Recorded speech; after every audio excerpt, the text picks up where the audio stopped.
ତେବେ ଉତ୍ତର ଆନ୍ଧ୍ରପ୍ରଦେଶ ଏବଂ ଦକ୍ଷିଣ ଓଡ଼ିଶା ଉପକୂଳରେ ସୃଷ୍ଟି ହୋଇଥିବା ଲଘୁଚାପ ଆସନ୍ତା 12 ଘଣ୍ଟା ମଧ୍ୟରେ ଅର୍ଥାତ୍ 19 ଅଗଷ୍ଟ ଅପରାହ୍ନ ସୁଦ୍ଧା ଅବପାତର ରୂପ ନେବ, ଯାହାଫଳରେ ରାଜ୍ୟରେ ଭୀଷଣ ବର୍ଷା ହେବାର ସମ୍ଭାବନା ରହିଅଛି।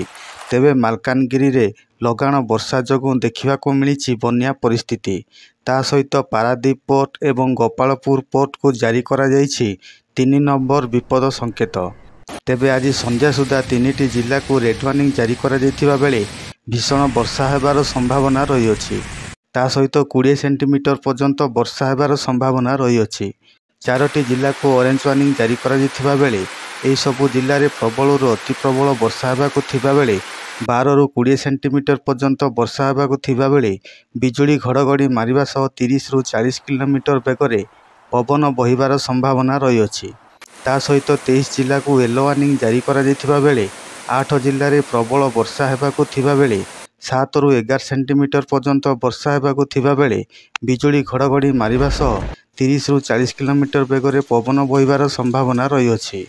ବାକି 15 ଜିଲ୍ଲାରେ ହାଲୁକାରୁ ମଧ୍ୟମ ଧରଣର ବର୍ଷା ହେବାକୁ ଥିବା ବେଳେ ବିଜୁଳି ଘଡ଼ଘଡ଼ି ମାରିବା ସହ 30ରୁ 40 କିଲୋମିଟର ବେଗରେ ପବନ ବହିବାର ସମ୍ଭାବନା ରହିଅଛି। ତେବେ ଚାଲନ୍ତୁ ଜାଣିବା କେଉଁ ସବୁ ଜିଲ୍ଲାରେ ପ୍ରବଳ ବର୍ଷା ହେବା ସହ ବିଜୁଳି ଘଡ଼ଘଡ଼ି ମାରିବ ଏବଂ ପବନ ବହିବ। ତେବେ ସେସବୁର ସମ୍ପୂର୍ଣ୍ଣ ବିବରଣୀ ଜାଣିବା ପାଇଁ ଆମ ଭିଡ଼ିଓଟିକୁ ଶେଷ ପର୍ଯ୍ୟନ୍ତ ଦେଖନ୍ତୁ।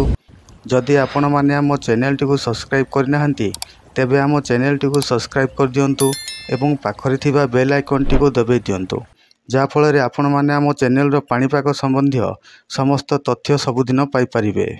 ଆଜି 18 ଅଗଷ୍ଟ 2025 ସକାଳ 8:30 ସମୟରେ ପଶ୍ଚିମ କେନ୍ଦ୍ରୀୟ ଏବଂ ସଂଲଗ୍ନ ଉତ୍ତର ପଶ୍ଚିମ ବଙ୍ଗୋପସାଗର ଏବଂ ଉତ୍ତର ଆନ୍ଧ୍ରପ୍ରଦେଶ ଏବଂ ଦକ୍ଷିଣ ଓଡ଼ିଶା ଉପକୂଳରେ ଏକ ସୁଚିହ୍ନିତ ଲଘୁଚାପ କ୍ଷେତ୍ର ସୃଷ୍ଟି ହୋଇଛି। ଏହା ସମୁଦ୍ର ପତନଠାରୁ 9.6 କିଲୋମିଟର ପର୍ଯ୍ୟନ୍ତ ଦକ୍ଷିଣ ପଶ୍ଚିମ ଦିଗରେ ଉଚ୍ଚତା ସହିତ ଘୂର୍ଣ୍ଣିବଳୟ ସୃଷ୍ଟି କରିଛି। ଏହି ଟ୍ରଫ୍ ପଶ୍ଚିମ ଉତ୍ତର ପଶ୍ଚିମ ଦିଗରେ ଗତି କରି ଆସନ୍ତା 12 ଘଣ୍ଟା ମଧ୍ୟରେ ଏକ ଡିପ୍ରେସନରେ କେନ୍ଦ୍ରିତ ହେବାର ସମ୍ଭାବନା ରହିଅଛି। 19 ଅଗଷ୍ଟ 2025 ଅପରାହ୍ନରେ ଦକ୍ଷିଣ ଓଡ଼ିଶା ଏବଂ ଉତ୍ତର ଆନ୍ଧ୍ରପ୍ରଦେଶ ଉପକୂଳ ଅତିକ୍ରମ କରିବ। ମୌସୁମୀ ଟ୍ରଫ୍ ବର୍ତ୍ତମାନ ନାଲିଆ, ଜଳଗାଓଁ, ବ୍ରହ୍ମପୁରୀ, ଜଗଦଲପୁର ଦେଇ ଗତି କରୁଅଛି, ଯାହା ପଶ୍ଚିମ କେନ୍ଦ୍ରୀୟ ଏବଂ ସଂଲଗ୍ନ ଉତ୍ତର ପଶ୍ଚିମ ବଙ୍ଗୋପସାଗର ଉତ୍ତର ଆନ୍ଧ୍ର ଉପରେ ସୁଚିହ୍ନିତ ନିମ୍ନଚାପ କ୍ଷେତ୍ରର କେନ୍ଦ୍ର ଅଟେ। ଦକ୍ଷିଣ ଓଡ଼ିଶା ଉପକୂଳ ଏବଂ ସେଠାରୁ ପୂର୍ବ ଦକ୍ଷିଣ ପୂର୍ବ ଦିଗରେ ପୂର୍ବ କେନ୍ଦ୍ରୀୟ ବଙ୍ଗୋପସାଗର ପର୍ଯ୍ୟନ୍ତ ସମଗ୍ର ସମୁଦ୍ର ପତନଠାରୁ 1.5 କିଲୋମିଟର ପର୍ଯ୍ୟନ୍ତ ବିସ୍ତାରିତ ହୋଇଅଛି, ଯାହାଫଳରେ ରାଜ୍ୟରେ ଆସନ୍ତା 22 ଅଗଷ୍ଟ ପର୍ଯ୍ୟନ୍ତ ପ୍ରବଳ ବର୍ଷା ହେବାର ସମ୍ଭାବନା ରହିଅଛି।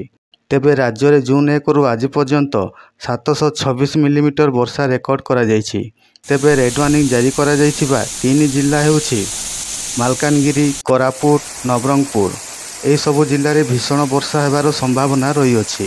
ଅରେଞ୍ଜ ୱାର୍ଣ୍ଣିଂ ଜାରି କରାଯାଇଥିବା 4 ଜିଲ୍ଲା ହେଉଛି ରାୟଗଡ଼ା, ଗଜପତି, କଳାହାଣ୍ଡି, କନ୍ଧମାଳ।